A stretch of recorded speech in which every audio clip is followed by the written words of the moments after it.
So we'll move to our next speaker, who is coming through live video link from Ottawa, Andrea Girones. Andrea, are you there? I am. Hi. Can you hear me? Room we can. Now we need to see you. There we go. We see you. No control over any of this, so. Go ahead. Well, thank you very much for inviting me. I'm very happy to be here to talk about solar observing and imaging. It's something that I really enjoy. And as mentioned already, we are approaching solar maximum, which is the peak of the 11-year solar cycle. And that means there's so much activity and it's really exciting time to look at the sun. Who am I to come and talk to you about this? I'm just a hobbyist. My day job is a lawyer.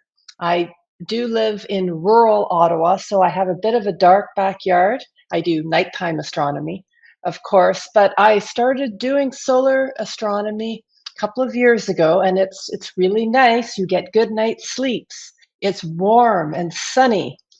You need sunscreen. So I've really enjoyed solar imaging. I've published some of my images with the Royal Astronomical Society. Basically, I want to tell you all a bit about solar imaging so that you can participate in this really big year for the sun. First, the eclipse, and also solar maximum. Oop, wrong way. Okay, very briefly, this is a diagram that helps illustrate the concept of solar maximum. Essentially, the image on the left describes the magnetic field of the sun on the sun when it's in solar minimum. Everything is very straight and organized and very quiet, and there aren't many sunspots. However, over time, because the sun has differential rotation, it's faster around the equator, these magnetic lines start to get tangled. They get tangled, they get really messed up, they start interacting, and they get very angry. And eventually you'll see little spots of magnetic field bursting through the photosphere of the sun.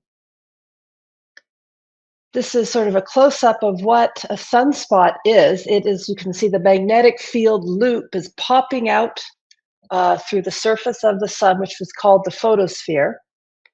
And because this plasma cannot cross the magnetic field lines, you develop these areas of sort of trapped gas, cool sunspots, which are dark. So the darkness actually means these are cool areas.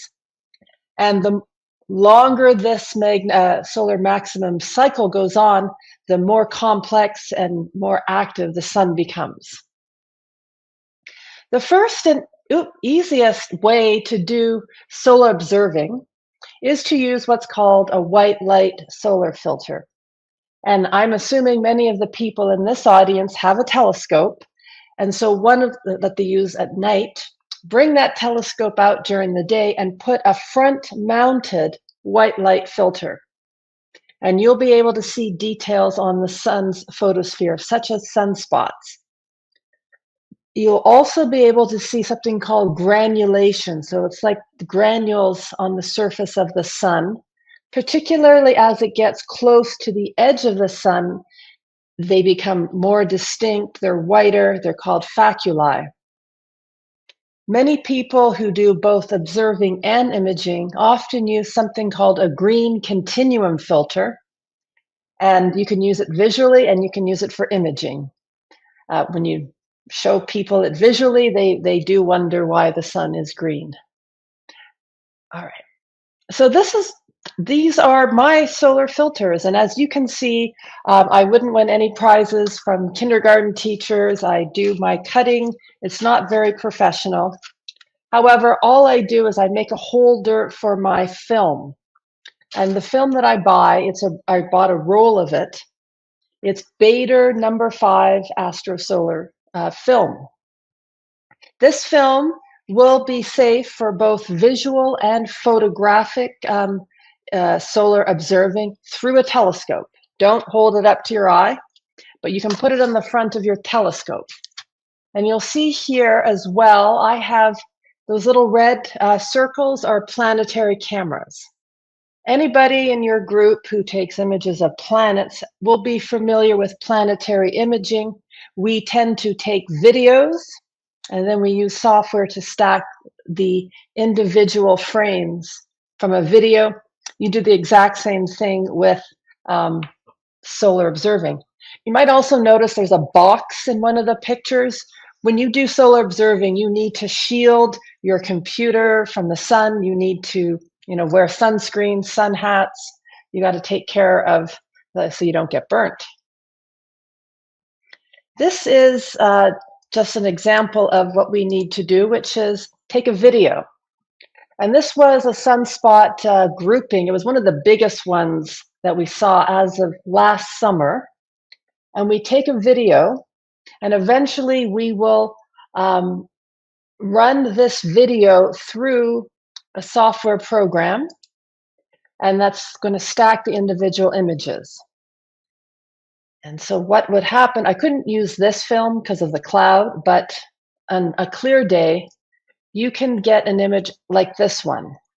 And pretty much anybody who has a planetary camera white light filter can get this kind of imagery of the sun.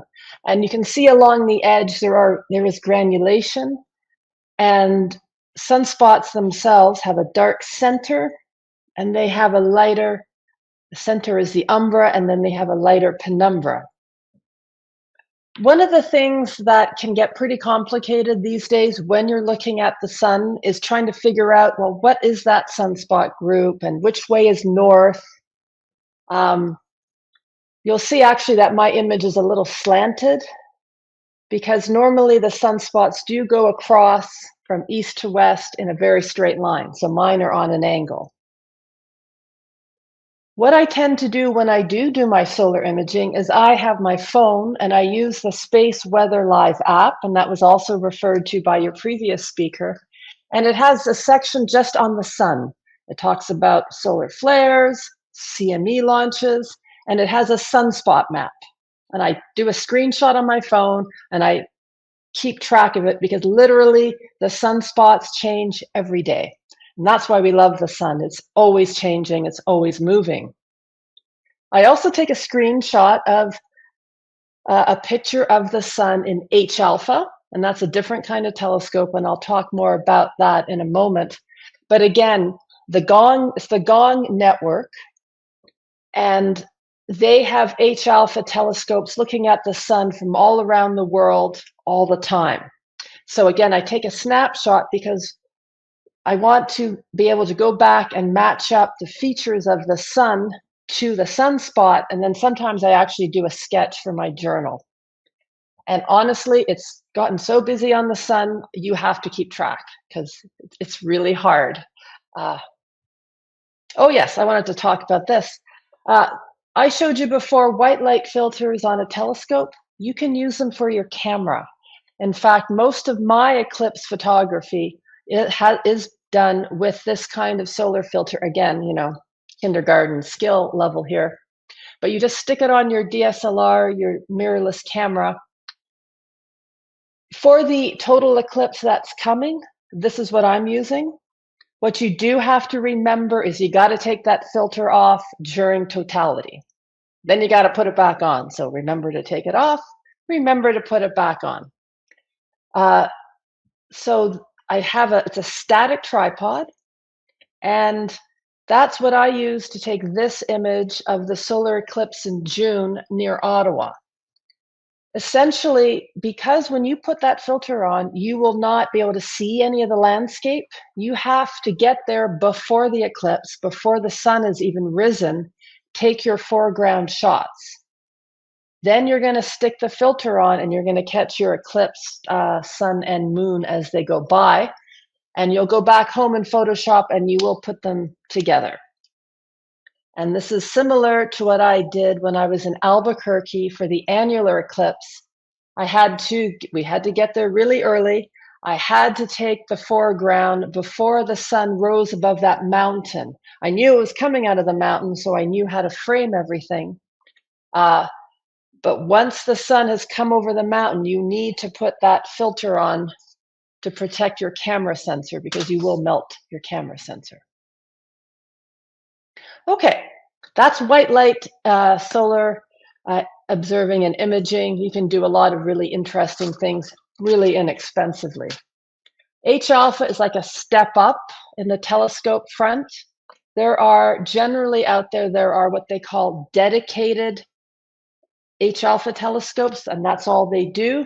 And then there's things that are called like eyepiece filters, such as the quark chromosphere, which is a filter that goes on your regular telescope where the eyepiece belongs. And I have both, so I'll tell you about both.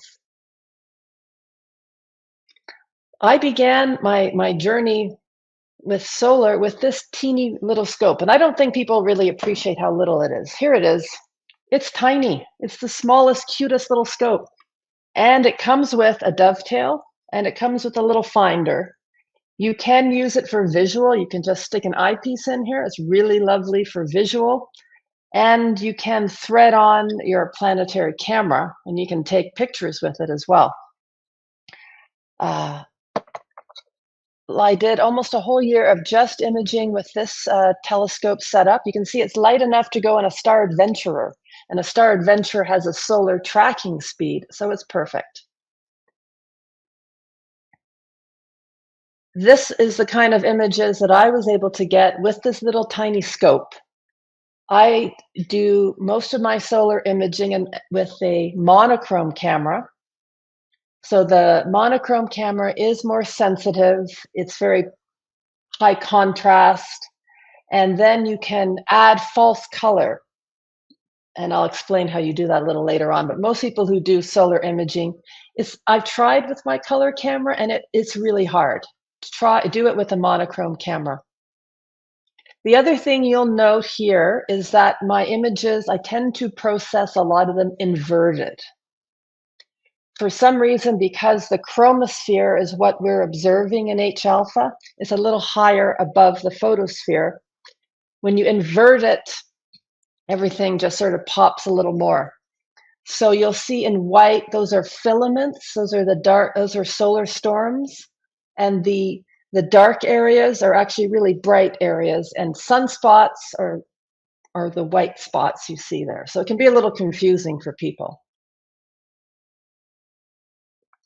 Some people don't like it when you invert your image, and people online, they get upset and they want you to do it natural. So prepare yourself. So after a year of doing imagery with the Lund 40, I decided I wanted to go deeper. I wanted to get really, really, really close up. And I got really, really close up with a quark. And the quark comes in two modes, a chromosphere version, and the chromosphere allows you to see really excellent surface detail, and a prominence version that's really good for the prominences which you see along the edge. Now, I can still see prominences with a chromosphere filter, which is why a lot of people like buying the chromosphere version, because you can use it for prominences and the surface. I use just a regular, simple doublet refractor. It's 102 millimeters.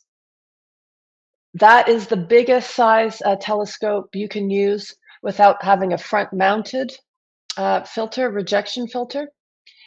I'm going to explain a bit more about the imaging train, but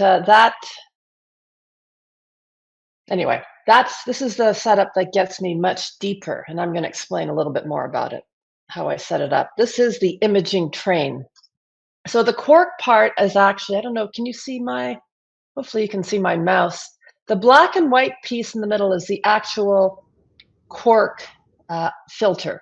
There is a little dial, and you can sort of play with the wavelengths, and you do have to plug it in. It takes power.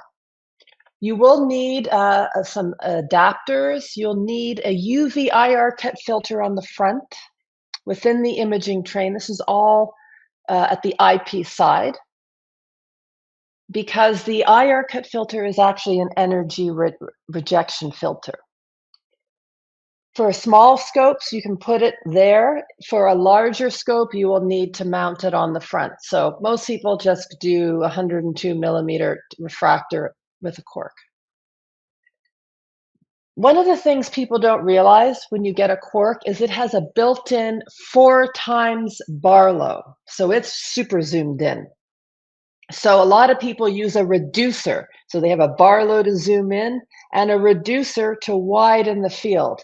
And you'll see why that's important shortly.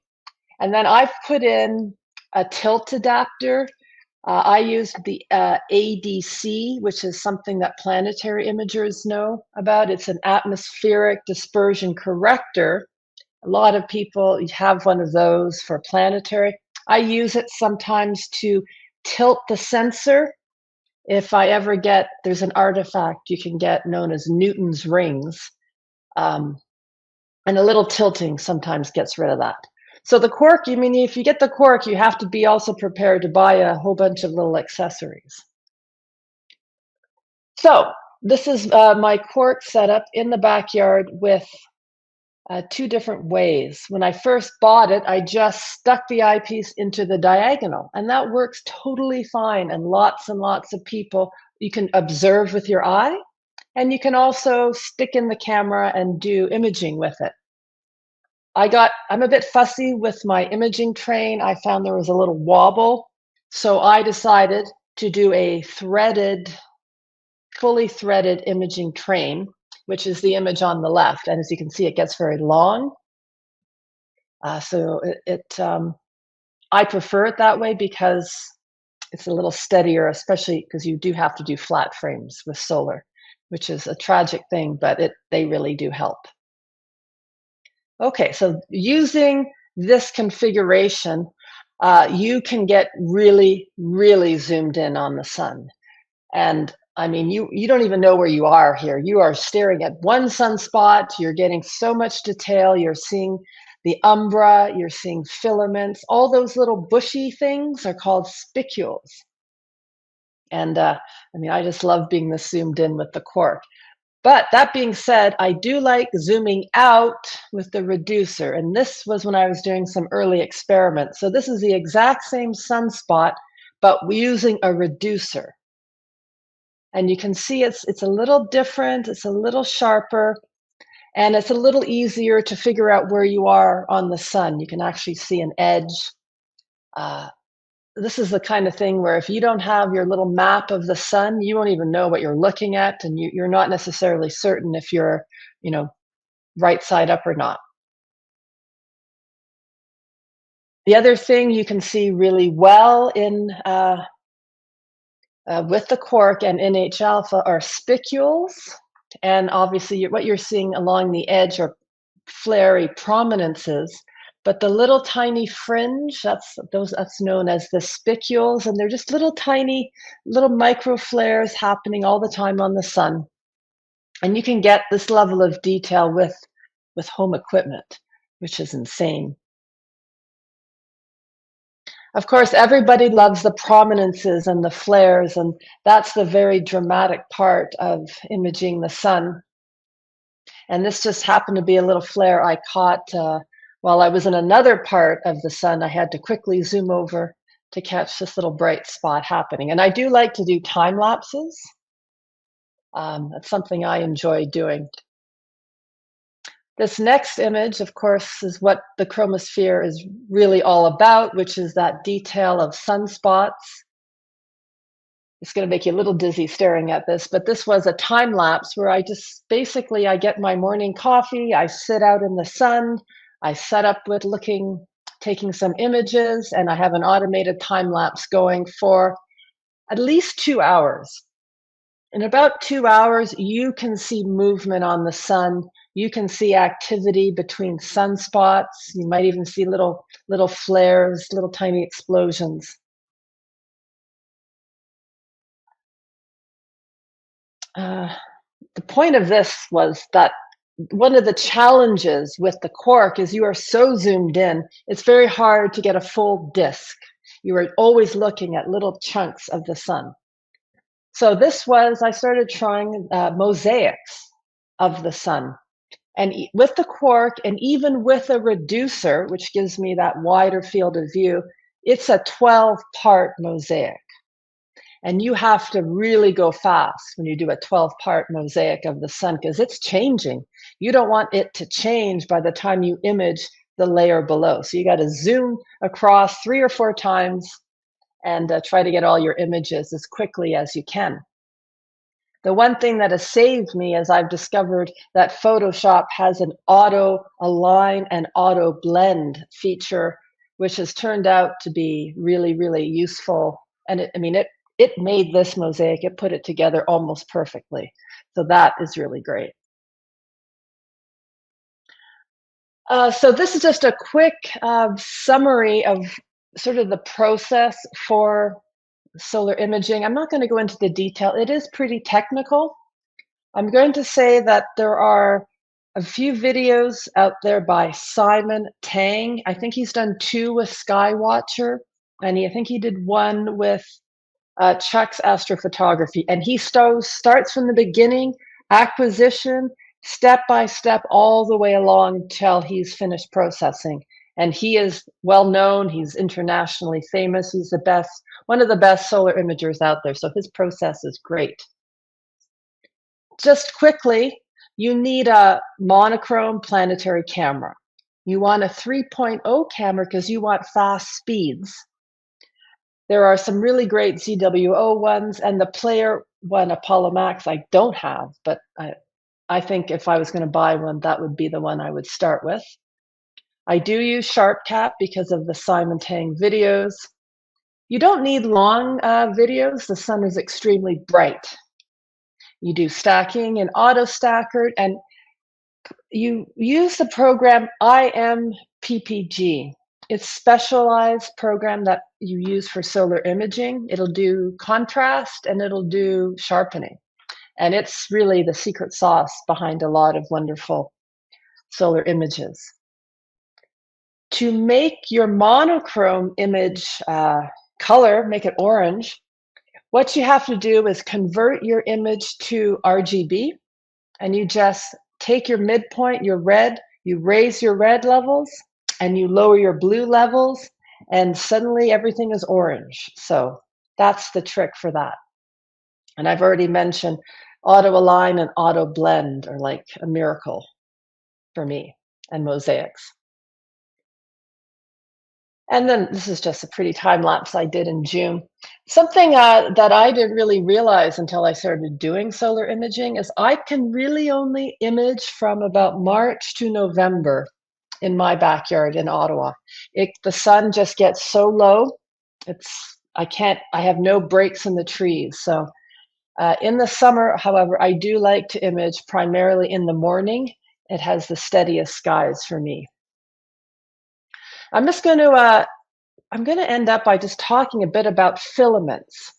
And that is that white thing you see moving around. These are solar storms up in the chromosphere of the sun. And again, this is an inverted image, so you're going to see that the sunspots are white. And this little bubbly area over here, it's actually an emerging sunspot region. It hasn't emerged yet. I was watching this filament because I was hoping it would erupt and fly off towards Earth, because that summer there was all kinds of filament eruptions. And again, as referenced before, they are very related to the aurora. So this, I'm going to pause it here. This is some imagery from the summer from SDO Observatory. So these are professional images. But I'd just like you to watch that big black filament in the top, and just watch it go poof, there it goes. That's just a great example about how these dark filaments can just fly off the sun because of all the magnetic activity that's happening these days. And this is from the LASCO coronagraph imagery, and you can see what happens when that takes off. I'm going to do it again. I'm going to pause. Oh, hang on. My mouth, there it was. I think you saw it. This really beautiful flamey thing came flying out. And this eruption wasn't aimed towards Earth. It went north. There is a part of the sun known as the Earth strike zone. And when the filament is launched from the Earth strike zone, it's coming to Earth and it's going to cause us some aurora. The Earth strike zone is the western half of the sun. So if this one went to the north, but anything that launches in the western half of the sun, that's the Earth strike zone. Now I'm going to pause this again. I'm going to show you, this was an X-class flare that happened on New Year's Eve. And it's been one of our biggest X-class flares so far. And before we play it, you can see, look at that loop. You see that magnetic loop? That is the magnetic loop that we see, that diagram described earlier. Oh, I went the wrong way. Okay, let's play.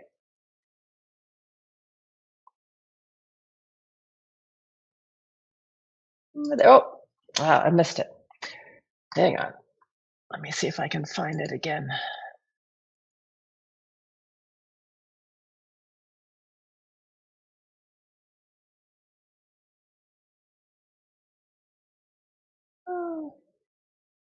Oh, there it was. All right, so that's the X-class flare. This was an active region just coming around the east limb of the sun. It wasn't pointed at Earth at all. But when you actually look at what was launched from the sun on that day, and that was, you saw the big explosion going to the east. I'm just going to go back and forth a bit. You can see, in fact, the material went. You see how much that material is almost a full halo. So some material was also launched to the west. This ended up being a big solar storm that was launched towards Earth, but it didn't actually turn into an aurora. It kind of missed us and it wasn't oriented the correct way. This slide came from another presentation that I did on how to, take a picture of the aurora. I'm just going to summarize by, if you do have the Space Weather Live app, you're going to get notifications for those flares. They're called, and the type 2 flares are the ones you want to watch. That means likely a coronal mass ejection has been launched. Step 2 is to find out, well, was it Earth directed? Because that matters. And there's a couple of ways of doing that. It's visiting the NOAA Space Weather dashboard. They have models. Following Space Weather Woman, Dr. Skov on YouTube. She does forecasts. She's amazing. And those two places should tell you, when's the storm arriving. It usually takes 2 days, 3 days, 4 days for a filament that's been launched to get to Earth. On the day you think it's coming, you need to then get out your Space Weather app again and watch for solar wind speed, solar wind density. Most importantly, the BZ, it's got to go south. If the BZ goes south, the atmospheric pressure goes up. And those two things make aurora. This is Dr. Tamitha Skov, Google Space Weather Woman. She has many courses. She does weekly forecasts. She's amazing. I highly recommend her information, her content. We talked about this. These were actually aurora images I took just up the road from here in Ottawa. So if you know when to go out and look, you will likely find something. And these are just some snapshots from that night. As you can see over here, it says BZ south, minus 13. That's really south.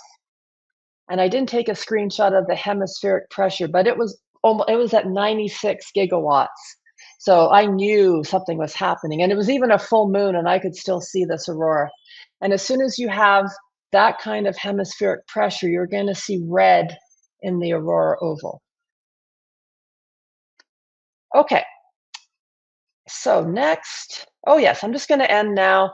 Obviously, the solar eclipse is coming. Everyone's excited.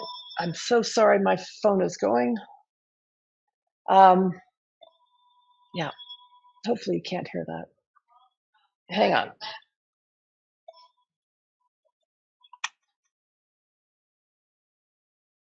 Okay, sorry about that.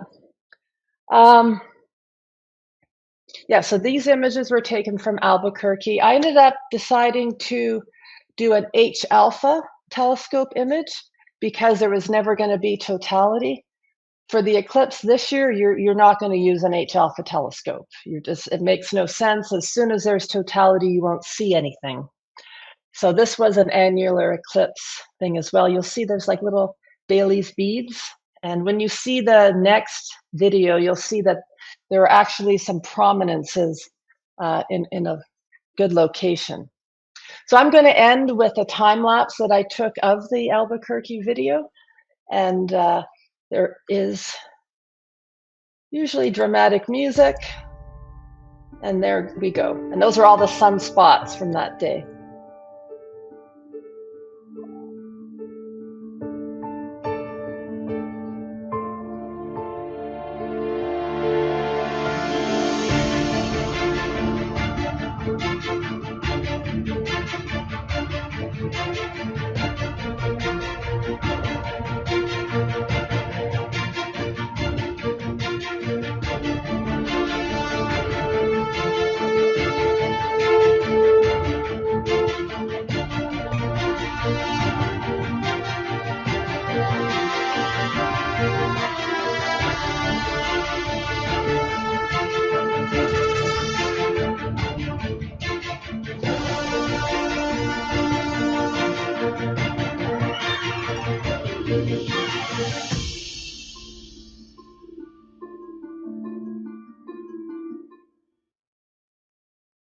And that is the end of my presentation. And I hope I've inspired you to try to take a picture of the sun. And I'm responsive to questions via emails or on Instagram. Thank you.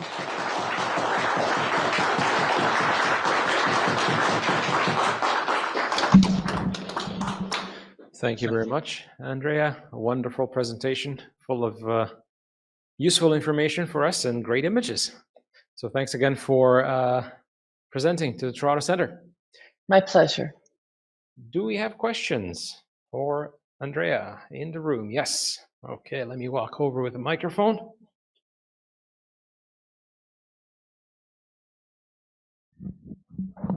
Actually, I don't have a question. I just wanted to say that I'm your follower in AstroBin, and your images are very cool. Oh, thank you so much. All right. Any questions in the room? Yes, we have one over here.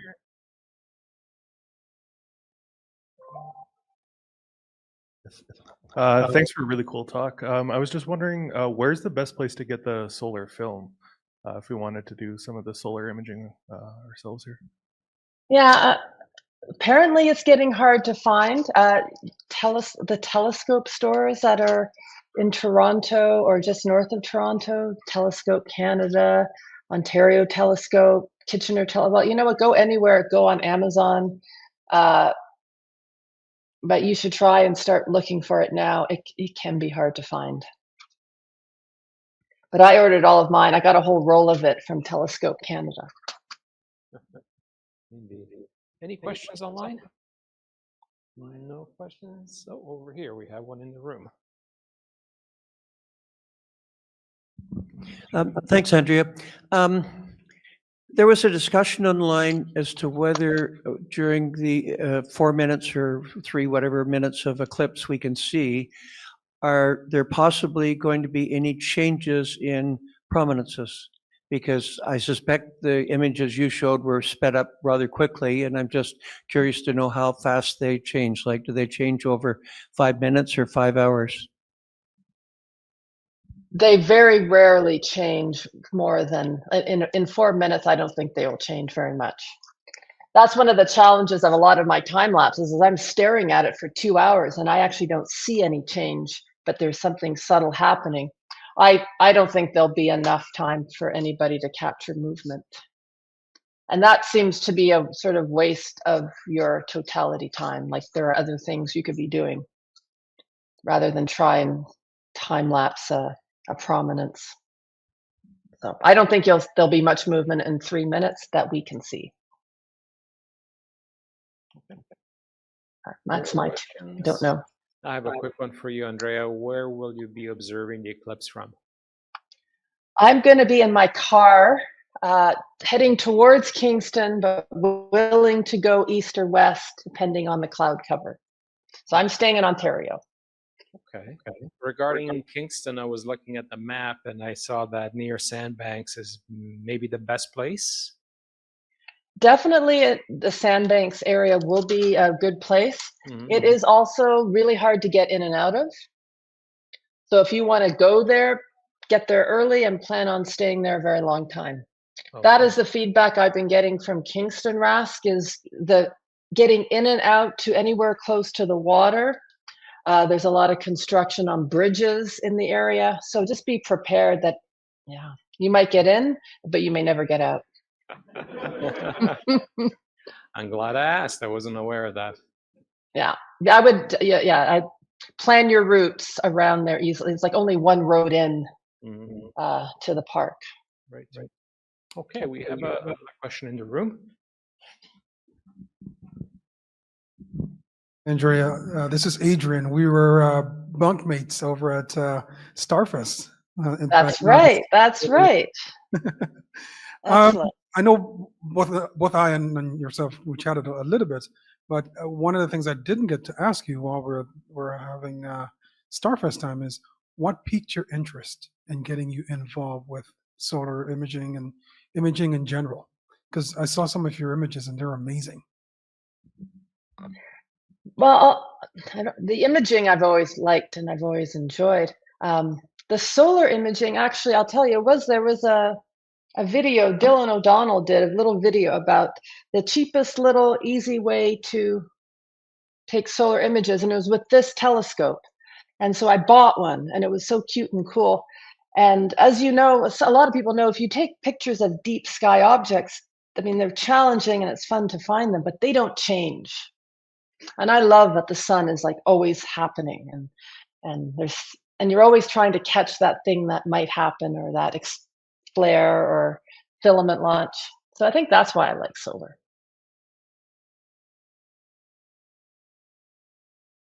We have one more question in the room, and then we'll move on.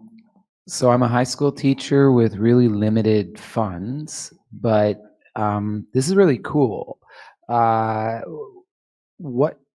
What's the entry point for that cheapest thing? That thing you just showed me. How much might This that? little thing, I think it was 1,000, maybe Oh, that's cool. 1,000. Cool. Yeah, what though you have to realize, because a lot of these scopes don't come with the little dovetail bar, Yeah. which adds money, and the little finder scope. It came with this, and there's a Lunt 50, which is a little cheaper, but I think this is better because it comes with the dovetail and it comes with the solar finder, which is important. It's hard to find the sun sometimes, believe it or not. But obviously, this is the cheapest way in. It's just really hard to find this paper right now, the Bader paper. This is the cheapest of all. You just need Bristol board. That's right. Isn't the PST $500 or so, or am I behind the times now? I don't know. I've never looked at the PST. Yeah. I don't even know. Do they still make them? They still make them here. They're saying they still make them about $500, and Yeah. good job. So I have a girlfriend of mine who has a PST, and she has had a lot of problems with imaging, trying to find the right back focus. She's had a bunch of issues with it. But yeah, that is cheaper. I like this one though. Very good. Okay, and it's a Coronado PST, correct? Coronado. Yeah, Yes. Coronado PST. That's the other option. Okay. Let me go online here. 2 questions, and then there's another one in the room. Hi, question here from Brian. How might the higher level of solar activity change the shape of the corona? That I don't know the answer to. I do imagine we will have a lot more chance of really active prominences, for sure, because of the solar activity. How it would affect the corona, I hope it affects it, and it's like more dramatic and exciting. I mean, that seems logical, but I'm not enough of a scientist to answer that question. Understood. Okay, and Karsten wants to know, what are the recommended DSLR camera settings for a total solar eclipse? Is there a different setting prior to totality compared to totality? All right, so there's really no way to practice these things. So what I have been doing is I've been going out with my DSLR and my mirrorless camera, and I'm practicing. First of all, you want to get your base exposure. So I know that with this camera, with my camera and this filter, I can, and you want to be ISO 100.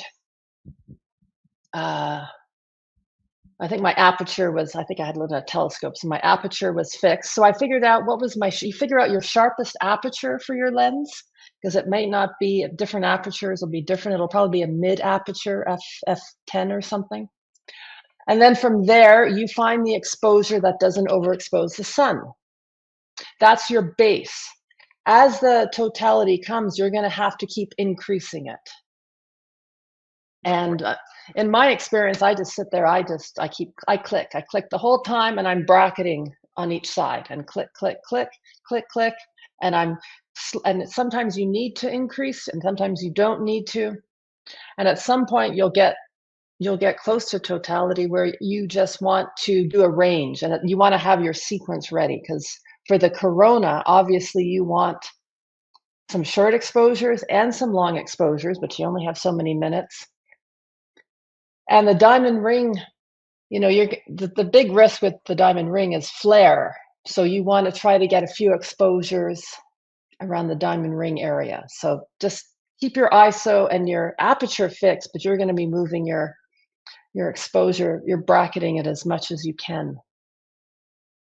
It's digital camera, right? We can just click to our heart's content and worry about which one worked after. All right, That's my plan anyway.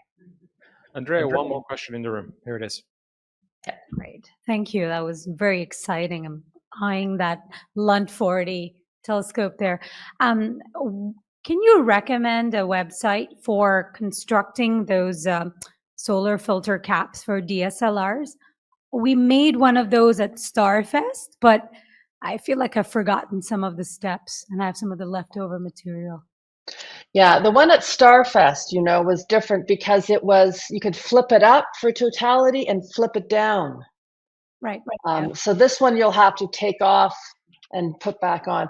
I only know of the Bader. This is Bader Astro Solar paper, and if you go to the Bader's website, actually I think I have it here somewhere. Yeah, www.astrosolar.com, and it'll tell you how to make this one. Find a Starfest person, and they can maybe tell you how to do that other one if they have the instructions. So I don't know. It looked like a neat idea. It looks very complicated though. But it's a good idea. Yeah, it's a good idea to be able to lift it up for totality and then put it back on. If it's simpler, I'll be more likely to make one. Sorry, so one more quick question.